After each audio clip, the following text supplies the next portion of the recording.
जय हिंद दोस्तों, मैं इब्राहिम आप सभी का मनोदय में स्वागत करता हूँ। आप देखेंगे कि हाल ही में महानगर पालिका ने कुछ ऐसे डिसीजन लिए हैं, जिससे कुछ संस्थाएँ, कुछ पार्टी जो इसका विरोध कर रही है और विरोध क्यों कर रही है वो मैंने आपको इससे पहले बताया ही है और उसी को लेकर के हमारी पार्टी के जो अध्यक्ष हैं और उनके जो साथी हैं, सहयोगी हैं, वो भी यहाँ पर आए हैं। पर मैं मैडम से भी कुछ जानने की जानना चाहता हूँ कि मैडम सबसे पहले तो आपका हमारे चैनल के अंदर में स्वागत है। धन्यवाद। मैं आपके चैनल के सभी व्यूअर्स को दिवाली विश करती हूँ। Very happy Diwali and a very prosperous new year. चलिए दिवाली की शुभकामनाएँ तो मिल गई है, इतनी चीज़ें रिज़र्वेशन है, जो आरज़ी ज़ोन है, वो इम्पोर्टेंट है हमारे भविष्य के लिए, हमारे लोगों के लिए। क्योंकि जितनी पुअर फैमिली है, वो ज़रूरी नहीं है कि एक अच्छी स्कूल के अंदर में मैं ख़ैर कोई बड़ी स्कूल का नाम लेना नहीं चाहता, पर अच्छी स्कूल में पढ़ाने की किसी की आज के वक़्त में ताकत नहीं है और लॉकडाउन ने बता दिया कि हमें कहाँ पढ़ना चाहिए।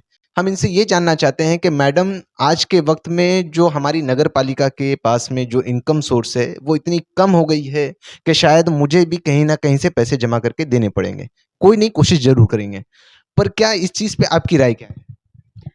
देखिए, सबसे पहले तो इस निर्णय के बारे में कहना चाहूँगी कि बिल्कुल हम सबकी ये इच्छा है कि ज़्यादा से ज़्यादा सरकारी स्कूल बने यहाँ और ज़्यादा से ज़्यादा बच्चों को ये सुविधा मिले कि वो फ्री में पढ़ सकें। लेकिन आज का सिनेरियो ऐसा भी है कि अपने बच्चों को सभी पेरेंट्स इंग्लिश स्कूल में डाल रहे हैं, सरकारी स्कूल में ना अफ़ोर्ड करें वो लोग भी नहीं जा रहे हैं। कैसे भी करके कहीं भी उनके बजट में वो कम करके भी अ, अपने बच्चों को प्राइवेट स्कूल में पढ़ाने की ये कर रहे हैं। दूसरी बात ये है कि स्कूलों की संख्या हमारे स्टूडेंट की संख्या के हिसाब से बहुत कम है और रोज़ आबादी बढ़ रही है। आप देख रहे हैं कि बिल्डिंगें नई-नई आ रही है, लोग रहने रहने आ रहे हैं, तो हमें उस हिसाब से स्कूल भी चाहिए। तो कहीं न कहीं एक ये बैलेंस होना चाहिए कि जितने हमारे बच्चे बढ़ रहे हैं, उनको स्कूल अवेलेबिलिटी हो। और जैसा मैंने कहा कि दिनों-दिन सरकारी स्कूल में बच्चों की संख्या कम हो रही है, किसी वजह से भी हो लेकिन कम हो रही है। तो सरकार का शायद उसी को देखते हुए ये निर्णय लिया गया है कि ज़्यादा स्कूलें आएगी, ज़्यादा कॉम्पिटिशन होगी तो शायद फीस में कहीं न कहीं कम हो सकता है। कहीं न कहीं हम कॉम्पिटिशन में उनसे बार्गेनिंग करके और 25% आरटीई तो है तो ज़्यादा गरीब बच्चों को अगर उसमें समाविष्ट हो जाए और आरटीई के तहत भी बच्चे पढ़ते हैं, तो कहीं न कहीं ये स्कूल अगर आती है तो हमारे गरीब बच्चों को थोड़ा बहुत फ़ायदा वहाँ भी मिल सकता है। और इसी वजह से आज मैं ये नहीं कहूँगी कि ये 100% सही है, पर सिक्के की 2 पहलू है और दोनों पहलू को देखते हुए कुछ हम और रिज़र्वेशन के प्लॉट्स रखें और कुछ को लीज़ पे दे दें तो दोनों पर्पज़ सॉल्व हो जाते हैं।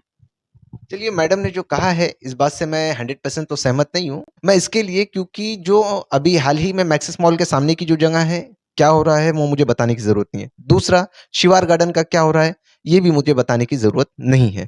पर मैडम ने जो कहा है खैर कोई नहीं कि स्कूल का कॉम्पिटिशन होगा। मैं बता दूँ कि यहाँ पर हमारे विधायक के भी जो माजी विधायक रह चुके हैं उनकी भी स्कूल है। आरटीई के तहत में अगर हम राइट टू एजुकेशन देखें तो उसके अंदर में 25% जो है, जो सीटें होती है वो स्कूल को बच्चों को देनी चाहिए जबकि उसमें नहीं है। और मैं दावे के साथ कह रहा हूँ स्कूल यहीं से लगभग मेरे ख्याल से 500 मीटर की दूरी पे है।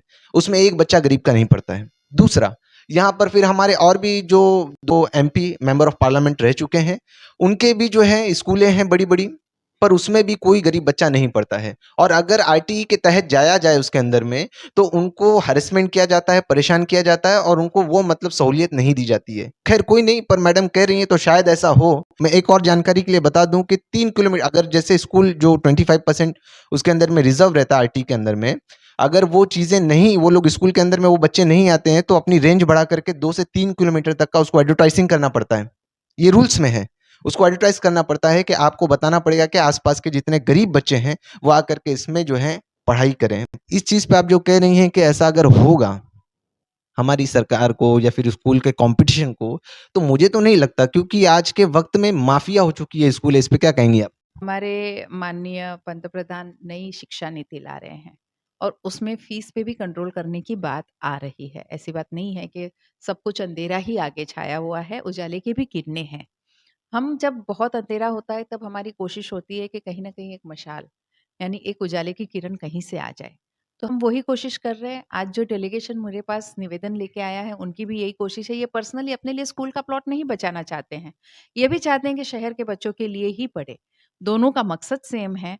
हो सकता है के बना करने की विधि या जाने का रास्ता अलग-अलग हो, लेकिन मंज़िल तो दोनों की सेम है कि स्कूल यहाँ शहर के बच्चों को अच्छी से अच्छी सुविधा अफ़ोर्डेबल रेट में मिले। मैं फिर कहूँगी कि सरकारी स्कूल जो टोटल फ्री होते हैं, उससे मैं तो ये आशा रखती हूँ कि अफ़ोर्डेबल रेट में भी होगा, तो भी अपने शहर के लिए एक वरदान होगा कि जो पेरेंट्स जैसा अफ़ोर्ड कर सके, उस हिसाब से वैसा स्कूल अगर हो जाए, तो ये भी मेरे लिए आव्कार्य है कि ठीक है, चलेगा। मैं एक रोक करके मैडम से कहना चाहता हूँ कि अफ़ोर्डेबल, तो भी मैक्सिमम एक अमाउंट बता ही दीजिए। सर अफ़ोर्डेबल हर एक की एक अपनी पोज़ीशन मैक्सिमम एक अमाउंट मैंने फिर 500, कहा 200, 300 मैंने फिर कहा कि अपने-अपने इनकम के अनुसार अपना-अपना अफ़ोर्डेबल एक बजट बनता है। कोई लाख भी अफ़ोर्ड कर सकता है, कोई हज़ार भी नहीं करता। तो मैं फिर कहूँगी कि affordable depends on person to person. चलिए मैडम ने कहा है जो भी ये तो रही भविष्य की चीज़ें इन्होंने बताया है। वर्तमान की हालत क्या है, हमें वर्तमान पे चलना है। मेरा काम है सच्चाई दिखाने का। स्कूल की हालत बद से बदतर है। मैंने पिछले वक़्त में ही सरकारी स्कूल की कवरेज की थी जहाँ पे बच्चे टॉयलेट साफ़ कर रहे थे। और ख़ैर ये सारी अपनी जगह है, सरकारी स्कूल कितनी अच्छी है मैं बताना ये चाहता हूँ। ख़ैर स्कूलें और भी अच्छी होनी चाहिए। तो मुझे उम्मीद है कि आप कुछ ऐसा करें कि ये नहीं होना चाहिए क्योंकि मैं इसके बिल्कुल भी सपोर्ट में नहीं हूँ। क्योंकि मैक्सिस मॉल का मैंने फिर से नाम लिया है कि वहाँ क्या पोज़ीशन है, सीवार गार्डन की क्या पोज़ीशन है, वहाँ पे क्या किसी गरीब की शादी होती है? कम पैसे में? बिल्कुल भी नहीं होती है। तो इसी चीज़ पे मैं इतना ही कहूँगा मैडम से एक आखिरी सवाल मैं ये करना चाहता हूँ कि मैडम मीरा भाईंदर महानगर पालिका को पैसे की कमी कैसे पड़ने लगी? सर, मैं सिर्फ़ मीरा भाईंदर महानगर पालिका नहीं, ड वर्ग की, क वर्ग की सभी महानगर पालिका को पैसे की कमी ही पड़ती है। उनके अ, विकास के लिए उतना फंड नहीं होता जितनी शहर की ज़रूरत होती है।